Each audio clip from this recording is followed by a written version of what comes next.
మనకి లైఫ్ అతను గెలవాలని మనం కోరుకుంటే అతనిలో సగం మనం మీరు అలాగే దోచేశారు సుమన్ శెట్టి గారు మనసు కూడా. అతను ఎప్పుడు పైకి ఎదగాలి, ఒక విన్నర్ లాగా ఉండాలి, ఎక్కడ కూడా ఏ మాట రాకుండా ఉండాలని మేము ప్రయత్నిస్తాము. అదే జరిగింది మాకు. అది చాలా 100% మాకు ఇచ్చారు. చాలా హ్యాపీ. ప్రతిరోజు కూడా మా అందరితో టచ్ లో ఉండటం, అన్న ఎంతవరకు వచ్చింది, ఎట్లుంది బయట అంట ఒక వీడియో పెట్టడం, నాకు మాట్లాడటం, మళ్ళీ అంత ఫాలో అప్ చేసుకుంటే మేము అందరం చేసాం. ఈ రోజు మా అందరికి సంతోషం. నేనేది ఒకటే చెప్తున్నా, కప్పు కొట్టకపోయినా మనుషుల హృదయాలు కొట్టాడు.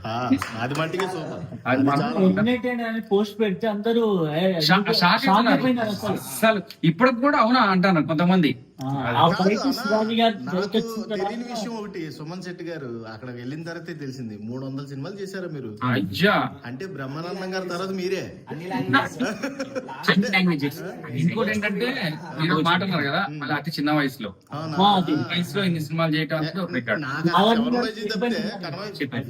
గుర్తుండవు. 7 బైజీ తప్పితే అలాంటిది 300 సినిమాలు అయినా సరే నేను షాక్ అయ్యాను.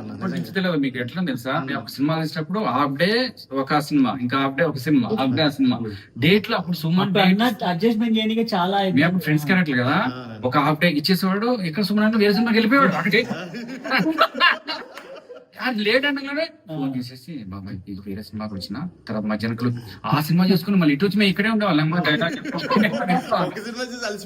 మేము అలసిపోయే వాళ్ళం. కానీ సుమన్ మాత్రం 2-3 సినిమాలు ఫట్ అదే ఎనర్జీ. అదే ఎనర్జీ బిగ్ బాస్ లో కూడా చూసామన్నా. నిజంగా అసలు ఈ వయసులో మీరు అలా ఆడారంటే చెప్పేగా, ఈ వయసు ఇలా ఉన్నట్టు ఆ వయసు చూడలే కాబట్టి నేను చూసాను కాబట్టి అదే పరుగు, అదే ఉత్సాహం, అదే జోష్. నిజంగా సూపర్. ఇంకోటి అంటే మీ అందరి ఎంకరేజ్మెంట్, బ్లెస్సింగ్స్ ఇలానే ఉండాలి. ఎక్కడ దయచేసి అనేది ఏంటంటే నెగిటివ్ కామెంట్లు పెట్టకుండా. ఎందుకంటే అంటే మీరు నా మీద పెట్టినా పర్లేదు, కానీ ఎందుకంటే ఇంత కష్టపడతా ఉంటే ఒకడెవడో పెడతాడు ఏముంటే వాడిని చూసి ఇంకోటి ఆగడు. అంటే నేను మొన్న ఒక దానికి ఒక వీడియో పెడితే ఈ ప్రతి చిన్నది పెట్టి దానికి 100 కామెంట్లు పెట్టిండు. అరే నేనేం తప్పు చేసాను సరే మనకు కూడా అనిపించింది ఇది ఏదో ఒకటి ప్లస్ అయింది కదా అనిపించింది. అది నాకు ఓకే. కానీ ఇంత కష్టపడే వాళ్ళకి దయచేసి నేను ఏంటంటే ఎంకరేజ్ చేస్తే ఇంకా ఇలాంటి వాళ్ళు వస్తారు. దయచేసి మొహం చూస్తే ఎవరైనా నెగిటివ్ కామెంట్ పెడతారా? ఇన్ని సీజన్స్ లో నెగిటివ్ లేని అసలు నెగిటివ్ మార్క్ లేని మీరే అన్న. బిగ్ బాస్ ఇదొక ప్రపంచమే.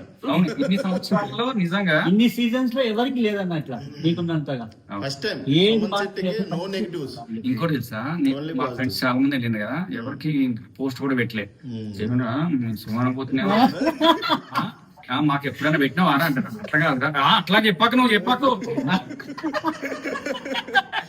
అది నేనేమంటే మనసు నుంచి రావాలి, అవునా కదా.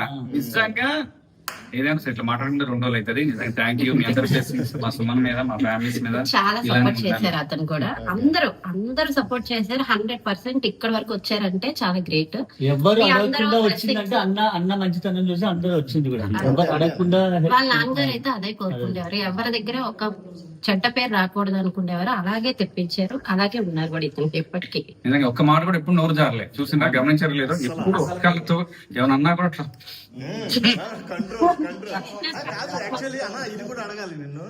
నీకు బయట చాలా కోపం ఎక్కువ. నాకు నేను అది ఇక్కడికి వచ్చా కంట్రోల్ చేసుకున్నానని చెప్పారు కదా మరి అది మీకు ఆ కోపం ఇంకా కంటిన్యూ అవుతుందా? ఆ కోపం అదే నామినేషన్స్ లో చూపించండి. అంతమించి కోపం లేదు. వేసేయండి, నేను ఎక్కువ మాట్లాడు మీకులాగా. మీరు అంటారు కానీ కోపం ఉండదు పాపం. కొంచెంసేపు అనుకుంటే అంతే తప్ప అస్సలు కోపం ఉండదు. ఎప్పుడు కూడా కోపం ఇన్ని సంవత్సరాలు నేను చూడలే. అసలు కోపం ఇదా చిరునవ్వే ఎప్పుడు.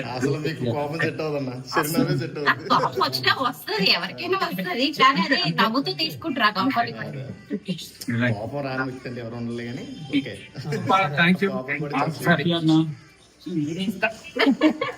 అరే కట్ చేయండి. ఫోటో